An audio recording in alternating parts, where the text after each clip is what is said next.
Welcome to the Travis Garrison, Go Terrapins with Travis Garrison on the Field of 6-8 Networks. I got Mr. Dave Ungrady here. I'm the author of Born Ready. Also have the podcast coming out, Len Bias, The Mixed Legacy. Thanks for joining me today, sir. How's everything going? Travis, appreciate you getting me on your show. It's always good to see you. Things are going well, as you can imagine, pretty busy. We're debuting the podcast series Friday. And of course, as we were just talking about, the activities at the Maryland game tonight to recognize Len, his induction into the National Collegiate Basketball Hall of Fame about 10 days ago. So it seems that the Len's legacy and story just keeps popping up. Absolutely, absolutely. Now, you went to Maryland, correct? I did. I was there in the late 70s. I was a track scholarship athlete, captained the track team in 1980, and also played soccer for part of a year before an injury made me stop that. And I've been in touch with the university since then. I'm a member of the M Club board of directors and try to stay as involved as I can. And written my third book about Maryland athletics was Born Ready, The Mixed Legacy of Len Bias. I had two other previous books, one of which you're featured. I'm sorry, no, I was thinking of Walt. Sorry about that. I got you and Walt confused. Apologies. Hey, don't even worry about it. Hey, Coach Williams used to give me mixed up with Walt himself. That's great. And I was his player, and I was that makes me feel better. His sister, Walt's sister used to get me confused. Yes, I'm like, I look that much like Walt. That's crazy. Well, we're Coach Williams and I are getting older, so maybe that's the issue. But The Legends of Maryland Basketball was the book I was referring to, and there's another one called Tales from the Maryland Terrapins was my first book about Maryland athletics. So I've tried to stay in touch with the university in some capacity, as a journalist, as a supporter of athletics as well. So we do what we can. Absolutely. That's awesome. Now what made you start doing the story of Len Bias? Like, for example, with your third book, I believe you said Born Ready. What made you want to dive into that and, the legacy that Mr. Bias had and just the whole story and everything that went around it? What made you want to write a book about it? Well, in 2009, I saw the ESPN 30 for 30 documentary Without Bias. And I watched it as many people did, with a lot of interest. So I was, again, very familiar with his story. I covered him a little bit as a journalist, never got to know Len.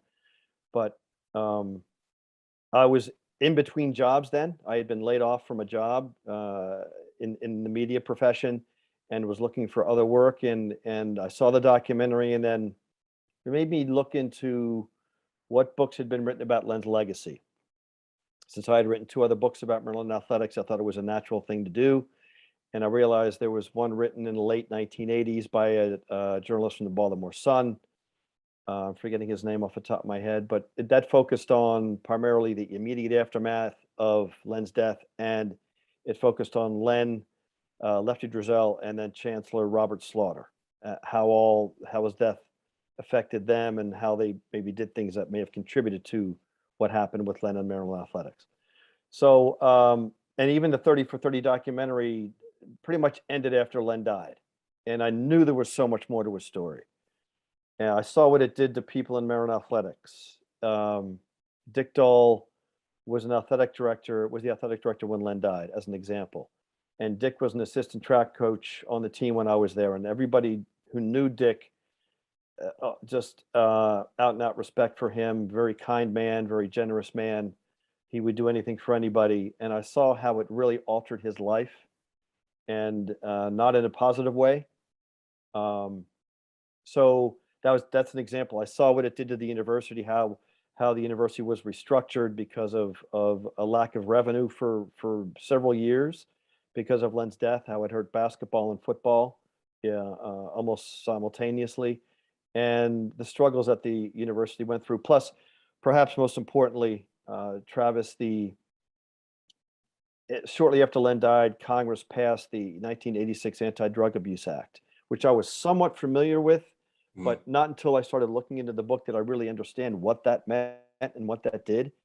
It decimated urban communities for decades, It changed the mandatory minimum drug sentences for cocaine and crack possessions, a disparity 100-to-1 disparity between crack and cocaine. The lesser amount of crack cocaine, you've received the same mandatory minimum for powder cocaine. It placed thousands of young black men and women in prison for ridiculously benign drug crimes.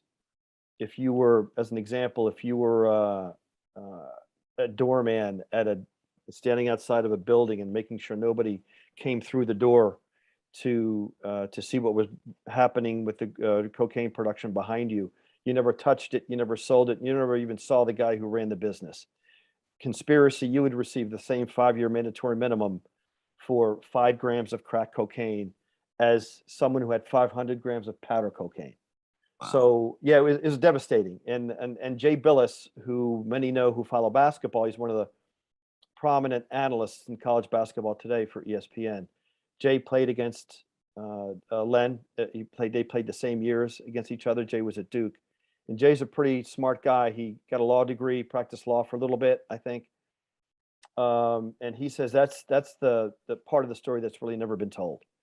And it's we get into that quite a bit in our podcast series on Len. So after I started looking into it more, I realized, yes, there is so much more to his legacy than just he died and it was tragic. So it convinced me to write the book.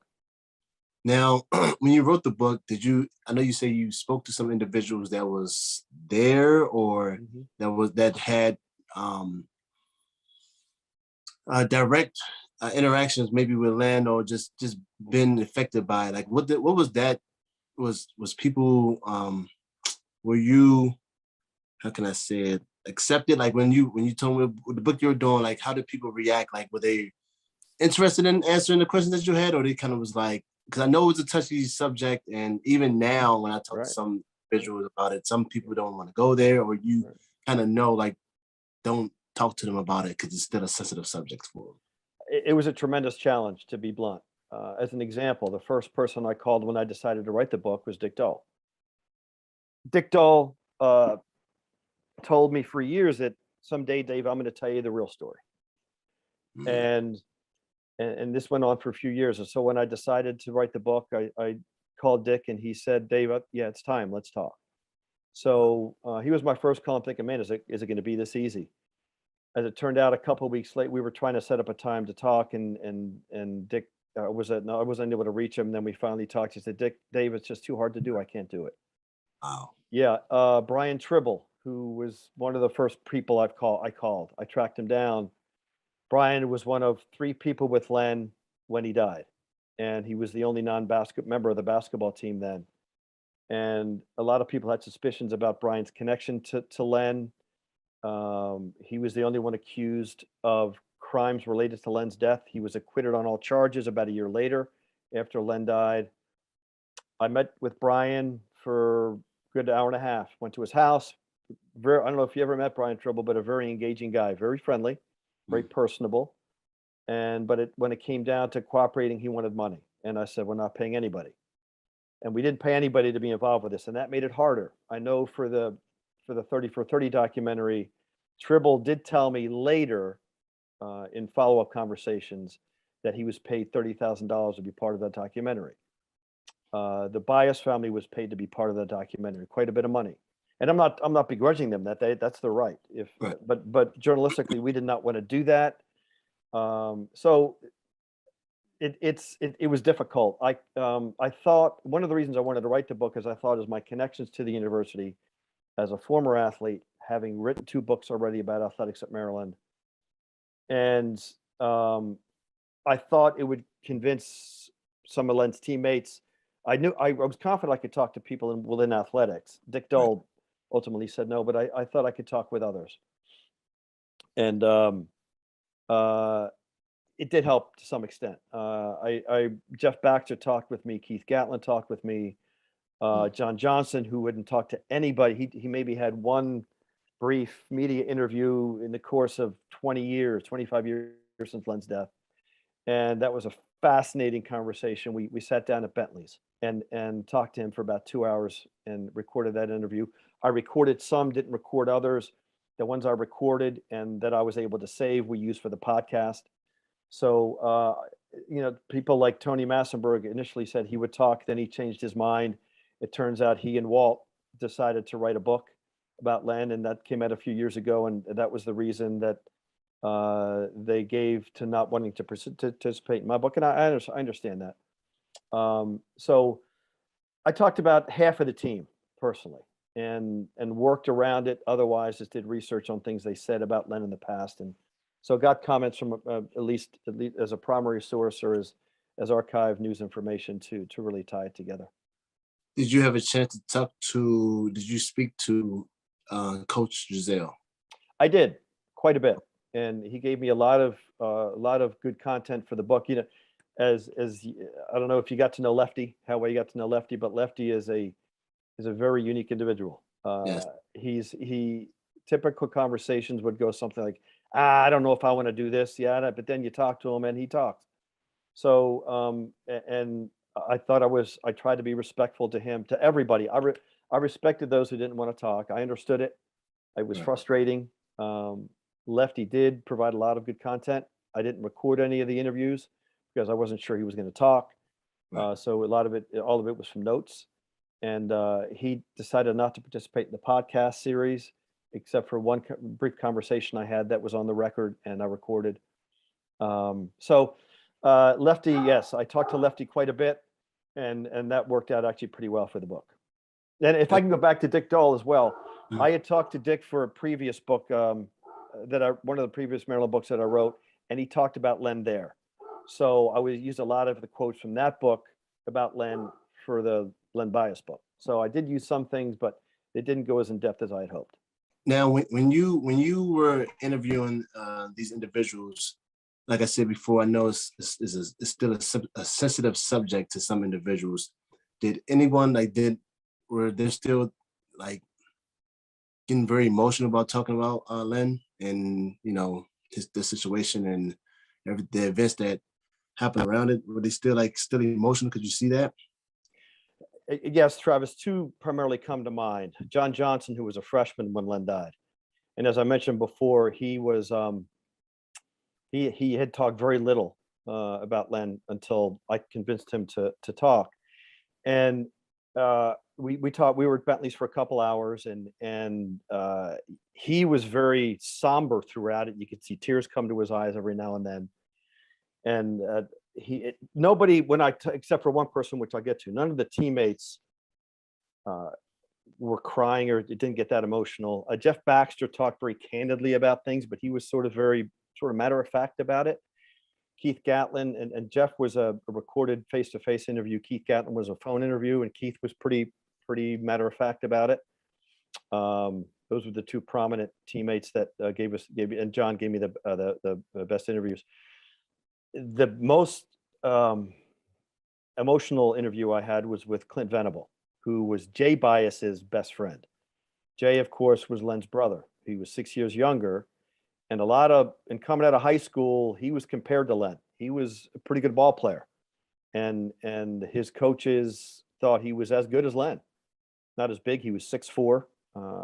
He was a pretty good leaper, good shooter. And Jay was shot following an argument in a mall and killed 4 years after Len died.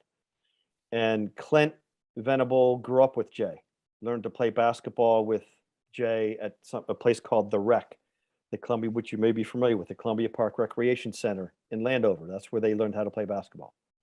And Clint and Jay both watched Len and the others learn how to play there, and they wanted to be like them.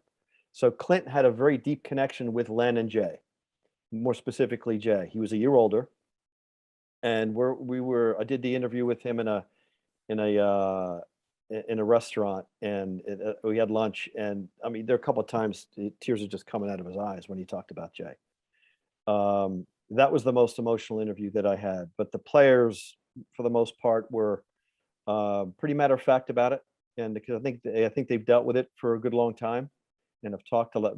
Jeff's talked about it a lot. Keith has talked about it a lot. John has not. I think that's why he was a little more emotional about it.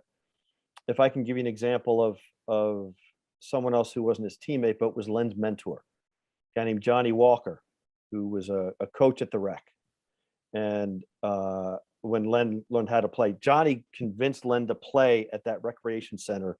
He and Bob Wagner, his high school coach, pretty much made Len the player he was.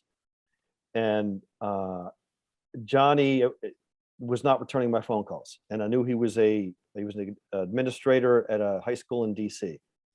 I just went down to the school. I knew where it was, and I wrote a letter and explaining what I was trying to do, and I put it in his mailbox.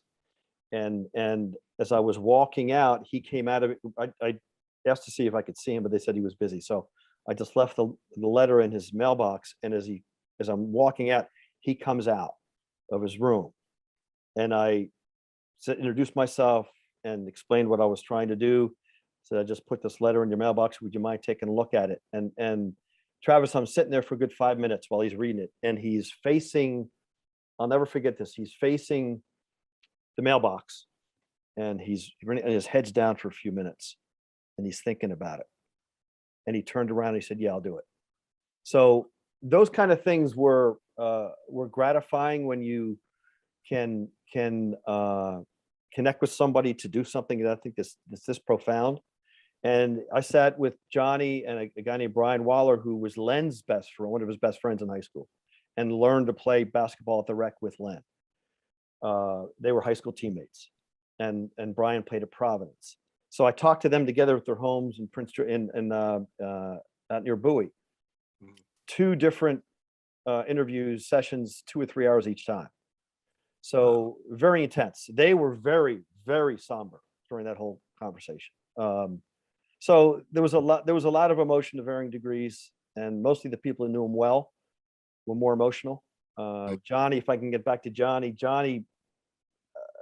you talked to the teammate, asked Tony about Johnson's and Tony Messmerg about the relationship between John Johnson and Len. They were like brothers.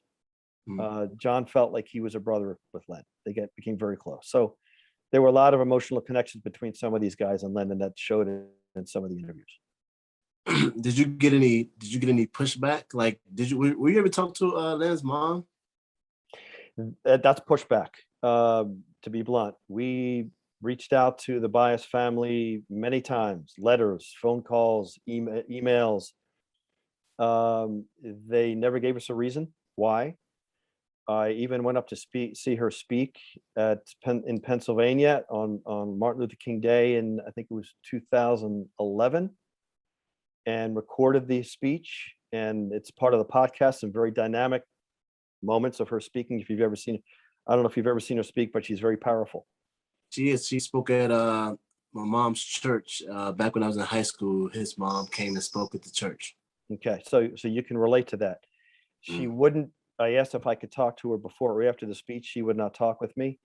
The closest I got to any kind of official answer was somebody I talked to in interviews for the book gave me Eric Bias's phone number. He knew Eric Bias, and he asked that don't tell them that I gave it to you. So and you have to respect that. So when I called Eric, and the first thing he said was, who gave you my number? And I said, Eric, I hope you understand, but the person asked me not to say that. And he said, well, if you're not going to tell me, I'm not going to talk to you. And that was it. For the podcast series, we thought about it, and we didn't even try to reach out to the Bias family because we figured nothing's going to change. And we worked around it and are working to get other content that she has done interviews and things like that. So hopefully at some point we can work together on this, but I don't say this to begrudge her. I mean, who can relate to what she's been through? I don't think you lose 2 sons like that. How can you relate? The only frustrating part about that, Travis, is she has talked to other people. And if we could find out why, that would provide some kind of understanding, but I just don't know why. Right. I can, yeah. I mean, that's what I was more curious about, because like I said, it's still, like I said, it's still a subject. It's still a subject to this day, and it's still it could be a subject to individuals. That's why sometimes some of the individuals that you mentioned, to me, I was kind of surprised that you were able to get them to talk, because I heard stories about how those particular individuals definitely like wouldn't even want to like talk about it at all because of how sensitive it is to them and how Sure, close they were to the sure. situation. When you say you talked to some of the individuals that you mentioned, I'm not gonna lie, I was surprised. I was surprised. Were you? I was pleasantly surprised when some of them said yes, and I think it was for two reasons. I had already written two books about athletics at Maryland, and second, I'm a former Maryland athlete. I think that connection helped, and I thought it might. I don't know if that's the reason. I never really asked them why. It's not really important to me why they decided to do it, and that's all. That was my primary concern. But I'm guessing that's why it was. Okay. Now, before we move on to talk about some of your other projects, let me tell you guys a little bit about our partners over at BetRivers Sportsbook. If you haven't signed up with BetRivers yet, now's the time because they are offering a $250 match bonus for your first deposit. But what sets them apart is that they require just one playthrough to turn your bonus into cash money with their new Rush Pay Instant Approval. Withdrawing your winnings is safer, more secure, and more reliable. With basketball season in full swing, get in on the action by going to betrivers.com today or by downloading the BetRivers app. Must be 21 years or older. Gambling problem? Call 1-800-GAMBLER. Now, I'm sorry if I can interject. I forgot to mention one other teammate who was very accessible. Derek Lewis. Derek Lewis has been very supportive of everything we've done. He's done Zoom calls with us. And Derek has been probably the most accessible person for this. And I was remiss for not mentioning him. I just wanted to clarify that. Were you kind of answered this before, were you surprised about how many of the individuals that you were able to get, like in regards to the number, not the individual, but like the number of people you were able to have those conversations with and how open they were about the situation? I was surprised. I thought I might get about half of them, and that's pretty much what I got. I didn't know what to expect when I reached out to the players, the teammates. The family, I thought they would be more amenable to talking, but that's it was a little disappointing. But that's the reality. Can't do much about that. It was a little harder than I'd expected. But overall, I think it was a pretty good result. Were you able to talk to Coach Williams? Oh, I was, yes. He gave for the book, and not for the book, but for the podcast series. And what was critical there is Don Marcus is a producer. You may remember Don for covering Maryland athletics for the Baltimore Sun, and Don was very significant in helping line up interviews with people like Gary Williams. Interestingly, after I wrote the book and I saw Gary somewhere, and he said, "Dave, I really like the book." He was commendable about how it was done. So that may have contributed as well to him talking for the podcast series. Right. So it was difficult, but I looked at it a bit, Travis, as in athletics, you've got a goal. And sometimes as you know, when you train and work out, sometimes it's not easy. If you're going to get fit, you're going to hurt, right? If you do it right, you're going to hurt sometimes. Right. And it can be painful. This wasn't physically painful. It was more mentally challenging. How am I going to work through this? And just put your head down and do what you can. Yeah. So what made you did the Born Ready, the book. So what made you do the podcast, the series? What made you go about doing that? Well, Travis, soon after as time evolved, the book came out, I wondered if there was a longer film version of his legacy. As I mentioned before, the 30 for 30 podcast ended really after Len died, and I knew there was so much more to it. So about 2 years ago at this time, I thought it would be time to do a documentary, and I needed to find a production partner. So I thought about Octagon Entertainment, or Octagon, the sports marketing company. I knew they were starting to do some things. I watched Michael Phelps' documentary, actually, realized they were starting to produce their own documentaries. And I knew some people at Octagon. They're a big sports marketing firm that represents such athletes as Steph Curry, Giannis Antetokounmpo, Simone Biles, and of course, Michael Phelps. And I reached out to them. I was connected to their production department, and they were interested. So we decided to put a trailer together. a sizzle reel, as they call it. And we weren't getting any hits off it after a couple months. So we decided to reorganize and go the podcast route, because podcasts were becoming very popular, to the point where we are now going to debut the series Friday. It's at least 12 sections, 12 segments in 3 sections. The first section focuses on Len's life. The second section focuses on Maryland, how it impacted Maryland athletics. There are 4 segments in that section. I'm sorry, 3 segments in that section. The first section has 4 segments, including the introduction. And then the last section focuses on his legacy on a national level, how it affected federal drug legislation, the Celtics, the NBA, Black culture, his Hall of Fame recognition, how it affected his family. And also importantly, Travis, we were doing a segment on decision making. One of our partners in this production is the Decision Education Foundation, and you were gracious enough to be part of that segment where we talk about people making, how they made certain decisions in their lives and how it affected them. And you were very candid talking about the challenges you faced and some decisions you made. So it breaks up to at least a dozen segments. We may have a couple more, and this series will run through mid-January. Now, did you have any other individuals on this podcast that you did not have in your book that you were trying to get in your book that you end up getting on your podcast? We mentioned Gary Williams before. He's one of them. We talked to, trying to remember, most of the people that I talked to I based the podcast series on the book. Yeah. So a lot of people that were in the book, we just went back to them. Gary's off the top of my head. We talked to 70 people for the podcast series, including interviews that we had for the book. And since we recorded some, we didn't need to do any more over. We did some updates. Gary pretty much is the only one I can think of off the top of my head, because I talked to so many people for the book. The interesting thing was those who chose not to, who would talk to for the book, and that was a bit of a disappointment. Some former teammates.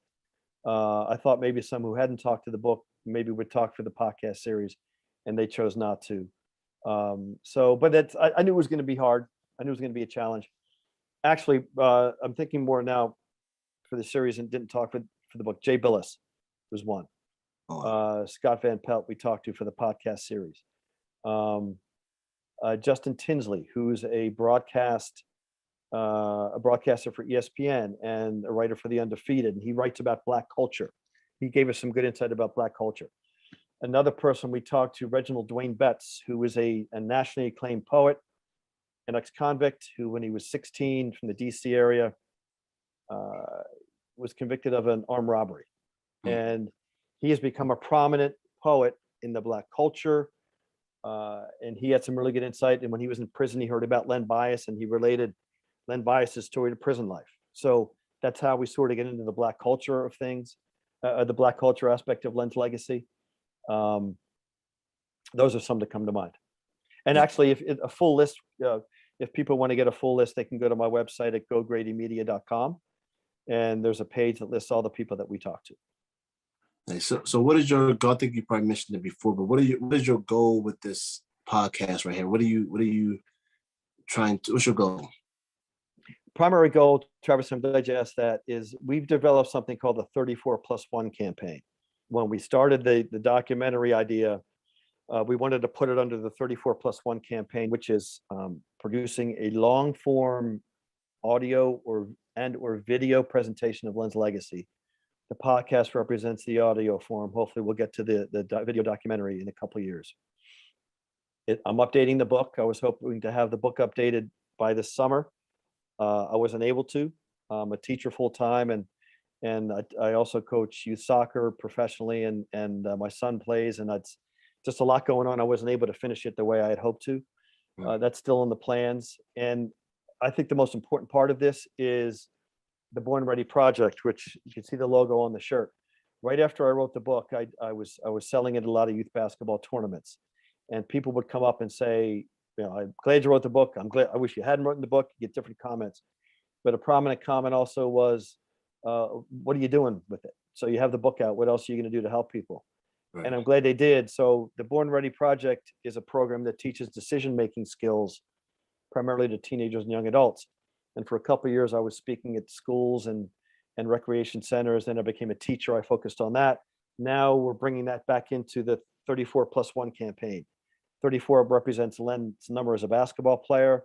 1 represents Len, the individual. You combine the two, and you have a flawed individual. I mean, like, we all are flawed. Right. And the combine of 34+1 represents a decision, a poor decision that ended a prominent basketball career. One person makes a bad decision, you can see what happens. So the 34+1 campaign, ultimately, we want to teach a lot of people how to make effective decisions, the right decisions, and take it from there. Now, can you tell people where they can go purchase your book? I think you mentioned it, but can you tell people where they can purchase your book, and when is your podcast coming out, and where can they listen to that at? The book can be purchased at Amazon. If you want autographed copies, go to my website at gogradymedia.com. That's GOGRADY media.com. And there is a book order page. You can order autographed copies. So get some out for the holidays if I get orders pretty soon. The podcast series is called, as you mentioned, Len Bias, A Mixed Legacy, and it debuts Friday on Apple Podcasts, on Spotify, and any place that you listen to your podcast. It's hosted by iHeartRadio, and we're hoping for some wonderful things there. And I think you asked me a question before about maybe some things that are going to be on there that may surprise people. I'm still working on this script for the segment that's going to come out in January. It's one of the last segments. It's about the Bias family. And Jay Bias is a story that many people don't know about. And that, I think people are going to be very surprised to hear about how good a player he was, how tragic that story was, how Len's death impacted him, his life, all the turns it took in Jay's life because of Len's death. And also the segment about Black culture, how Len's legacy impacted and was juxtaposed within Black culture. So we hope those are going to be two unique segments for everybody. Well, I'm looking forward to it. I think a lot of other individuals are as well. I think it's, like you say, I think it's going to make people think about some of their choices. I know that's one of your goals. And it's going to, like I said, highlight and let people know about some things that they didn't know. And some things that I talked to some of those guys, the Walls, Tony Massenbergs, that they're on my podcast, and they opened up, and stuff that I never even knew about. And I went to Maryland, but I think it's sometimes it's good to talk about things that was tragedy that can prevent things from happening again. So I know the importance of it. To put it in even greater context, I was mentioning to your producer before we started, what's happening tonight at University of Maryland, honoring Len with giving away 4,000 of his jerseys to the first 4,000 students, and then recognizing the family at halftime because of his induction into the National Collegiate Basketball Hall of Fame 10 days ago. They're tying it into that, and the documentary they just produced and released about Len, his time at Maryland. They're focusing on that. That would not have happened 10 years ago. I know when the book came out, I had set up a book signing with the Fast Breakers, and this is 2011. And we set it up in Heritage Hall in what was then Comcast Center. A day before it was happening, they called me up and said, "Dave, sorry, they don't want you in there," because of the content at that point was very uncomfortable for a lot of Maryland people. It's still probably going to be, but the university is now accepting Len more. I don't think they've embraced him, but they're accepting his legacy more. They inducted him into the Athletics Hall of Fame in 2014. And so it's nice to see that they're finally embracing it. One thing that is still a struggle for people to accept, and talking about Len's drug use, the almost to a man of those I interviewed as teammates, except for one person, Phil Nevin, they all said, "Man, I didn't know he was using drugs," which surprises me. And these are people who live with Len, but that's their reflection. and that's how they're going to communicate it. So I think that's a part is still the hard part. But the reality is he was a casual user, and you can't ignore that. Well, definitely good luck with the project. I know it's gonna do well. I'm looking forward to listening and tuning in. Like I said, thanks for your time for joining Go Terrapins with Travis Garrison on the Field of 68 Networks. I appreciate your time. Always great talking to you and catching up with you. Definitely take care, and like I said again, good luck. Well, I know we met it on the golf course. That was about 8-9 years ago. Maybe we'll play golf again soon. Absolutely. Hey, you did a lot about you did. I knew how to play it, but I didn't know how to play at all actually. But you were very patient with me, and you helped me in the process. So I definitely appreciate that, and I am looking forward to playing again for sure. Hopefully, we can do that soon. Travis, thank you for your time and good luck to you. Thank you.